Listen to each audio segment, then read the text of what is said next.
Baik, selamat siang. Selamat berjumpa lagi.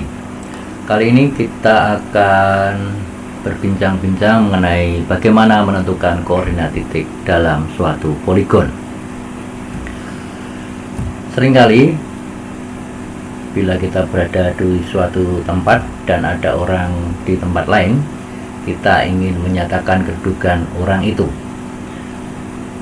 Kalau di tentara misalnya, ketika kondisinya seperti itu, kita di posisi yang merah dan orang lain berada di biru, di tentara biasanya menyatakan posisi jam 2, arah jam 2 gitu ya. Tapi dalam mengukur tanah itu dinyatakan dalam sudut. Hampir sama dengan itu ketika kita ingin menyatakan kedudukan orang tersebut. Nah, kita meninjaunya dari arah utara ya. Dari utara berapa sudut dari arah utara. Nah, biasanya sudut ini dalam ukur tanah dilambangkan dengan notasi alfa atau biasa disebut dengan azimut. Apabila kedudukan kedua titik itu adalah A dan B, maka kita bisa mencari jarak horizontal maupun vertikal dari gambar ini ya, dari gambar ini. Kalau di lapangan ya arah ke kanan dan ke depan gitu ya, yaitu dengan jarak X dan jarak Y. Misalnya perpotongan garis jarak X itu memotong di sumbu utara ya, di titik C, dan jarak dari A ke B, dari orang A ke B itu adalah di AB, maka kita bisa menghitung berapa jarak horizontal kalau dari gambar ini ya, horizontal dari gambar ini, yaitu X-nya sama dengan DAB kali sinus alfa. Saya kira ini sudah Anda pelajari rumus-rumus ini ketika Anda belajar di SMA dulu. Demikian juga dengan jarak Y-nya. Sehingga dengan mudah kalau kita tahu A-nya, koordinat titik A adalah XA, YA, dan B-nya adalah XB, YB, maka koordinat titik B dan absis dan ordinat titik B bisa kita hitung. XB-nya sama dengan XA ditambah X, atau sama dengan XA ditambah DAB kali sinus alfa. Demikian juga dengan YB-nya.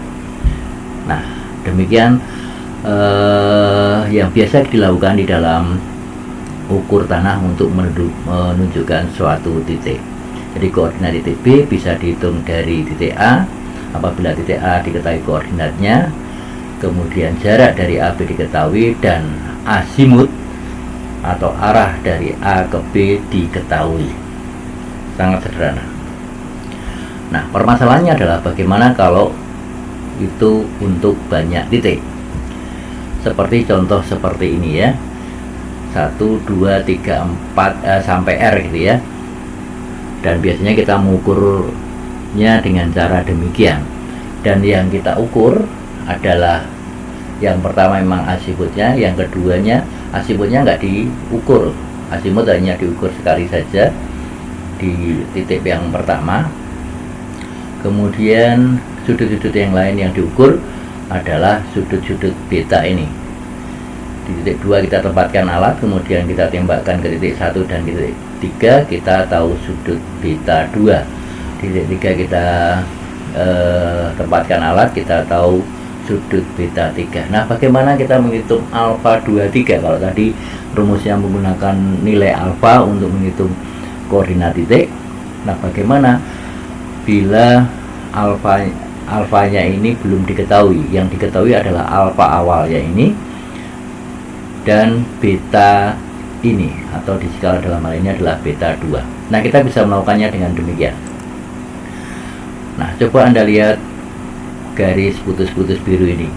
Garis putus-putus biru ini adalah perpanjangan dari garis 1, 2. Nah, kalau kita buat garis khayal yang warna hijau ini sebagai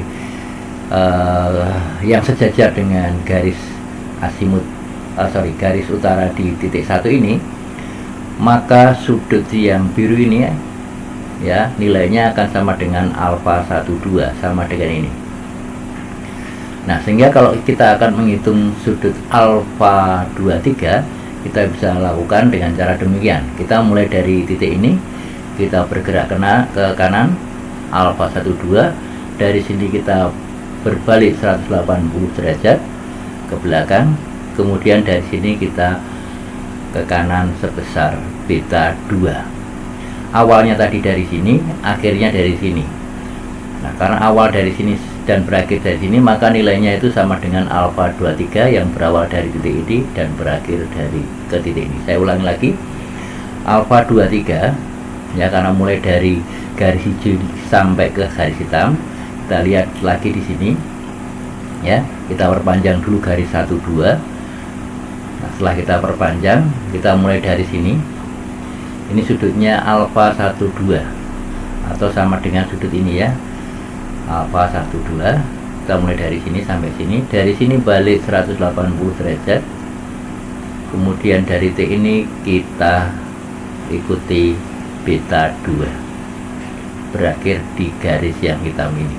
Sehingga alfa 23 sama dengan alfa 12 dikurangi 180 derajat ditambah beta 2. Dan ini Anda bisa lakukan untuk titik-titik seterusnya bila betanya diketahui. Tentunya betanya harus dalam satu arah ya. Kalau di bagian atas ini ya semuanya harus di bagian atas, kalau di bagian bawah ya nanti di bagian bawah. Apakah kalau di bagian bawah itu sama atau tidak? Tentunya tidak, tapi nanti bisa dilakukan dengan cara demikian ya. Anda turut prinsipnya seperti tadi ya. Anda mulai dari mana, berakhir dari mana, berakhir di titik mana. Oke. Nah, biasanya kalau dalam pengukuran di lapangan itu titiknya banyak gitu ya. Nah, titik-titik di lapangan yang kita buat ini tentunya belum kita ketahui koordinatnya. Nah, untuk mengetahui koordinatnya, maka bisa kita tetapkan salah satu titik untuk koordinat lokalnya, atau kalau sudah ada koordinat yang lain, titik koordinat yang lain, maka titik awal dan akhirnya ini harus kita ikat ke koordinat titik-titik yang sudah kita ketahui koordinatnya ya, yang sudah kita ketahui koordinatnya, sehingga kita bisa mengetahui koordinat titik awalnya berapa, dan seterusnya nanti kita bisa menghitung koordinat titik 1, titik 2, titik 3, dan R. Nah, R ini juga diikat ke titik akhirnya yaitu G. Tujuannya untuk apa? Tujuannya untuk kontrol apakah pengukuran kita itu sudah benar. Nah, seringkali pengukuran ini menghasilkan GR-nya ini tidak, kalau kita ikat ke titik G itu tidak tepat. Nah, makanya nanti perlu koreksi. Nah, bagaimana cara mengkoreksinya nanti akan kita bahas pada video berikutnya. Nah, A dan B ini adalah titik awal, titik ikat awal ya. Kemudian GR-nya titik ikat akhir sudah saya jelaskan tadi, kemudian hasilnya juga sudah. Nah, syaratnya adalah kalau poligon seperti ini, sigma betanya ini sama dengan alfa akhir dikurangi alfa awal ditambah n kali 180 derajat. N nya adalah jumlah titik sudut ya, n nya adalah jumlah titik sudutnya. Kemudian syaratnya seperti ini. Kalau tidak memenuhi seperti ini bagaimana, nanti kita akan bahas pada video berikutnya. Kali ini kita hanya akan membahas bagaimana cara menentukan koordinat titik sudut, koordinat titik dalam suatu poligon. Nah, inilah yang disebut dengan poligon ya. Poli itu banyak, gon itu dari kata gonos atau titik atau sudut. Jadi poligon adalah sudut banyak ya, pengukuran pada suatu sudut atau titik yang banyak. Nah, poligon sendiri didefinisikan sebagai serangkaian garis berurutan yang panjang dan arahnya telah ditentukan dari pengukuran lapangan. Seperti saya jelaskan tadi, poli berarti banyak, gonos berarti sudut atau titik, sehingga poligon artinya rangkaian titik secara berurutan. Nah, poligon itu ada yang poligon terbuka dan poligon tertutup. Poligon terbuka contohnya yang seperti tadi ini adalah poligon terbuka karena titik awal dan titik akhirnya tidak berimpit, maka disebut dengan poligon terbuka. Nah, kalau poligon tertutup, ya titik awal dan titik akhirnya berimpit, dan dia mempunyai syarat geometrisnya. Seperti apa syaratnya? Nanti pada halaman berikutnya akan saya jelaskan. Nah, tujuan pengukuran poligon adalah untuk menetapkan koordinat dari titik sudut yang diukur. Kemudian apa saja data yang dibutuhkan? Data yang dibutuhkan adalah sudut dan panjang. Ya, sudut dan panjang. Fungsinya untuk apa? Fungsinya adalah untuk membuat kerangka. Kemudian untuk pengukuran titik tetap, pengukuran rencana jalan raya sebagai dasar tempat pelaksanaan pengukuran yang lainnya dan sebagainya. Itu adalah fungsi dari poligon. Nah, ini tadi yang saya jelaskan poligon tertutup. Ya, kita mulai dari titik 1 ini, kedua, 3, 4, 5, 6, 7. Kemudian kembali lagi ke titik 1. Ini disebut dengan poligon tertutup. Poligon tertutup sendiri terbagi menjadi dua jenis, yaitu bila yang diukur adalah sudut luar dan yang diukur adalah sudut dalam. Luar seperti ini ya, sudut luar. Kalau diukur sekali kita mengukur sudut luar, maka seterusnya kita harus mengukur sudut luar. Jangan luar dalam gitu ya. Tapi kalau luar ya luar terus. Ya. Luar gitu ya. Kalau dalam ya yang di dalam poligon ini ya, kita ukur sudutnya. Nah, syaratnya ini lebih mudah syaratnya ya. Kalau untuk sudut luar, maka sigma betanya ini harus sama dengan n plus 2 kali 180 derajat, di mana n nya adalah jumlah titik sudut. Sementara kalau sudut dalam, sigma betanya adalah n min 2 kali 180 derajat. Nah, contoh aja kalau Anda mempunyai suatu segitiga ya, mempunyai segitiga itu titik sudutnya berapa? Titik sudutnya 3. Maka jumlah sudutnya, jumlah betanya atau sudut dalamnya mestinya sama dengan 3 min 2 kali 180 derajat atau sama dengan 180 derajat. Dan terbukti bahwa kalau kita mempunyai segitiga, maka sudut dalamnya adalah 180 derajat. Kalau kita punya segi 4, misalnya bujur sangka lah, supaya kita mudah untuk melihat apakah sudutnya sama dengan itu atau tidak.